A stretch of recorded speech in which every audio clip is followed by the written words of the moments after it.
দর্শক, শেষ হইয়াও যেন হইল না শেষ, এরকম পরিস্থিতির দিকেই যাচ্ছে জুলাই সনদ বাস্তবায়ন, ঐক্যমত্য কমিশনের নানা কার্যক্রম।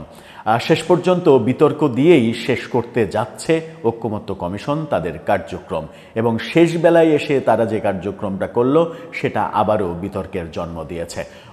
জুলাই সনদ কিভাবে বাস্তবায়ন হবে তার সুপারিশমালা গতকালকে চূড়ান্ত হয়েছিল তাদের বৈঠকে। আজকে সেই সুপারিশমালা আনুষ্ঠানিকভাবে প্রধান উপদেষ্টার কাছে হস্তান্তর করা হয়েছে। সেখানেই সব হাস্যকর ব্যাপার স্যাপার দেখা যাচ্ছে। হাস্যকর ব্যাপার স্যাপার অনেক কিছু দেখা যাচ্ছে। এরই মাঝে পুরোটা না পড়েই পুরোটা পড়ার প্রয়োজনও হয় না আসলে। বিএনপি অলরেডি বলে দিয়েছে যে এই কথাগুলো একেবারে হাস্যকর। গণভোট ব্যাপারে তারা নির্দিষ্ট কোনো সিদ্ধান্ত নেয়নি, সরকারের উপরে চাপিয়ে দিয়েছে। সব মিলিয়ে জুলাই সনদ বাস্তবায়ন আদৌ সম্ভব কিনা, কিংবা বাস্তবায়ন প্রক্রিয়াতে গিয়ে সংসদকে বাধ্য করার ফাঁদ খুঁজে পাওয়ার নামে সংবিধান বহির্ভূত পথে হাঁটতে চাইছে কিনা এই ঐক্যমত্য কমিশন, সেটা একটু বোঝার চেষ্টা করব এই ভিডিওতে। থাকবেন পলিটিক্স টিভির নিয়মিত আয়োজনে।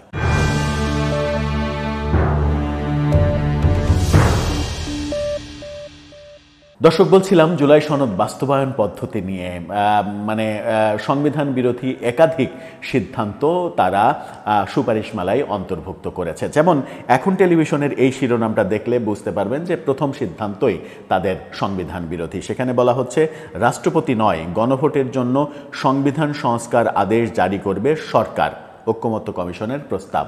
অর্থাৎ প্রথমটাই সংবিধান বিরোধী। সরকার প্রধান কিংবা প্রধানমন্ত্রী কিংবা প্রধান উপদেষ্টা কোনো সাংবিধানিক আদেশ জারি করতে পারেন না। সাংবিধানিক আদেশ জারি করতে পারেন একমাত্র সংবিধান অনুযায়ী রাষ্ট্রের যিনি প্রধান, রাষ্ট্রপতি, তিনি ছাড়া আর কেউ সেটা জারি করতে পারেন না। যদি জারি করতে হয় তাহলে সেটা সংবিধান লঙ্ঘন হয়, এবং এই সংবিধান লঙ্ঘনের দায়ে পরবর্তীতে কোনো না কোনো সময় তাদেরকে আদালতের মুখোমুখি হতে পারে। এরকম রিস্ক থাকা সত্ত্বেও তারা এই ধরনের সুপারিশ কেন করলো সেটা একটা বড় বিষয়। তারা গণভোট ব্যাপারে যেটা বলেছে সেটা হচ্ছে যে গণভোট সরকারের উপরে তারা ছেড়ে দিয়েছে। গণভোট সরকার ইচ্ছা করলে ভোটের দিন, জাতীয় নির্বাচনের দিনও করতে পারে, আবার আগেও করতে পারে, সেটা সরকার সিদ্ধান্ত নেবে, এইটার উপরে ছেড়ে দিয়েছে। যেন ঐক্যমত্য কমিশনের উপরে সরাসরি দলগুলো কোনো অবজেকশন দিতে পারে না, সেই ক্ষেত্রে তারা কৌশলের অবলম্বন করেছে। কিন্তু বিশেষজ্ঞরা বলছেন গণভোট কোনো সমাধান নয়, গণভোট কোনো আইন নয়। গণভোট হচ্ছে আপনি এটা করতে চাচ্ছেন, জনগণের মতামত আছে কিনা সেই মতামতটা যাচাই করা। গণভোট মানে আইনে বাস্তবায়ন হওয়া নয়। আইনে বাস্তবায়িত হতে হলে সংসদে যেতে হবে, সংসদের 2/3 ভোটে সেটা পাশ হতে হবে, তারপরে সেটা স্পিকার সই করবেন, তারপরে রাষ্ট্রপতির কাছে সই করার জন্য যেতে হবে। রাষ্ট্রপতি সই করলে সেটা আইনে রূপান্তরিত হবে, আর রাষ্ট্রপতি যদি সই না করে মনে করেন যে এটা জনগণের মতামত আমার নেওয়ার প্রয়োজন, তখন তিনি গণভোট দিতে পারেন। তখন রাষ্ট্রপতি গণভোটে যদি সই করার পক্ষে মতামত আসে তিনি সই করবেন, সই করার বিপক্ষে মতামত আসলে তিনি সই নাও করতে পারেন। কিন্তু উল্লেখ থাকে যেন বর্তমানে বাংলাদেশের যে সংবিধান অনুযায়ী রাষ্ট্রপতির যে অবস্থান, রাষ্ট্রপতি সই না করলেও সেটা অটোমেটিকলি পাস হয়ে যাবে। এই যে রাষ্ট্রপতি সই না করলেও অটোমেটিকলি পাস হয়ে যাবে, এই আইনটা তারা অন্য জায়গায় ব্যবহার করে আবারও সংবিধান লঙ্ঘনের আরেকটা কার্যক্রম করেছে। আরেকটা কার্যক্রম কি? সেটা হচ্ছে যে সাংবিধানিক একটা পরিষদ গঠন করা হবে আগামী সংসদে। যে সাংবিধানিক পরিষদ সিদ্ধান্ত নেবে যে এই 9 মাসের মধ্যে, পরবর্তী প্রথম 9 মাসের মধ্যে জুলাই সনদের যা কিছু সেগুলো বাস্তবায়ন করবে তারা। যদি 9 মাসের মধ্যে বাস্তবায়ন করতে তারা ব্যর্থ হয় তাহলে অটোমেটিক সেটা সংবিধানে অন্তর্ভুক্ত হবে। অটোমেটিক সংবিধানে অন্তর্ভুক্ত হবে, এই হাস্যকর কথা। অর্থাৎ যে ফন্দি তারা খুঁজতেছিল, অর্থাৎ সংসদকে বাধ্য করার ফন্দি, তারা একটা সময় স্বীকারও করেছিল যে সংসদকে বাধ্য করা জুলাই যে এই যে ঐক্যমত্য যে সনদ, সেই সনদ সংসদ যেন বাধ্য হয় পাশ করতে, তার বিভিন্ন ধরনের ফন্দি ফিকির তারা খুঁজতেছিল। তারা যখন খুঁজে পায়নি, স্বীকারও করছিল যে খুঁজে পাওয়া যাচ্ছে না, অবশেষে তারা এটা খুঁজে পেয়েছে যে সাংবিধানিক যে পরিষদ তৈরি করবে, সেই পরিষদ 9 মাসের মধ্যে এটা বাস্তবায়ন করবে। সেটা যদি বাস্তবায়ন তারা করতে না পারে, তাহলে 9 মাস পরে অটোমেটিক এটা সংবিধান হয়ে যাবে, অর্থাৎ অটোমেটিক আইনে রূপান্তরিত হবে।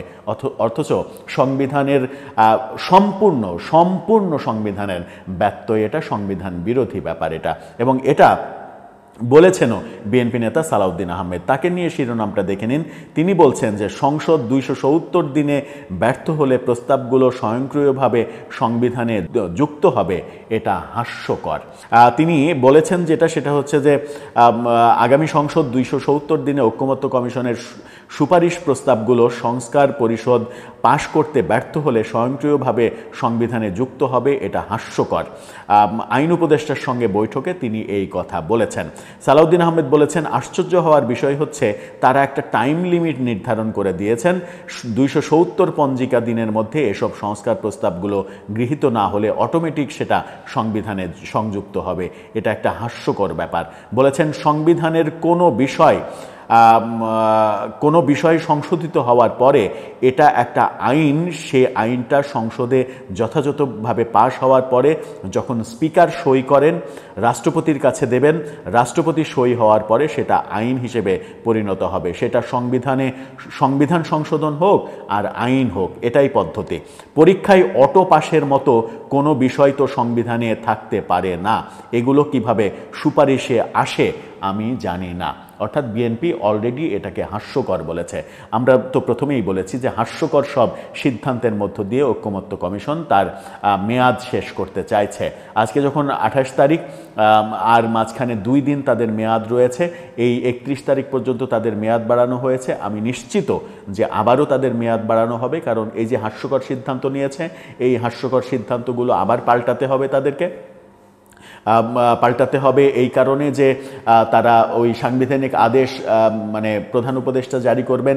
এটা জারি করার সঙ্গে সঙ্গে যে কেউ যদি আদালতে এটা রিট করে, যদিও আদালত যদি সেটা গ্রহণ করেন, মানে আদালতকে গ্রহণ করতে যদি দেয়া হয় তাহলে হবে, নতুবা ভিন্ন দৃশ্যও হতে পারে।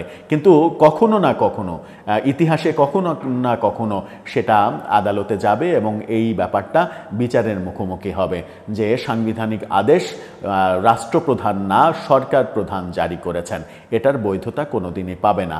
আবার এই যে মানে 270 দিনের মধ্যে না হলে অটোমেটিক সেটা সংবিধান হয়ে যাবে, এরকম হাস্যকর বালখিল্য চিন্তাভাবনা যারা করে, তাদের দ্বারা বাংলাদেশের সংবিধান সংস্কার, বাংলাদেশের কাঠামো সংস্কারের কর্মকাণ্ড চলছে। তাহলে বুঝতে হবে কারা এই কর্মযজ্ঞ করছে, তাদের মাথায় আদতে কি আছে।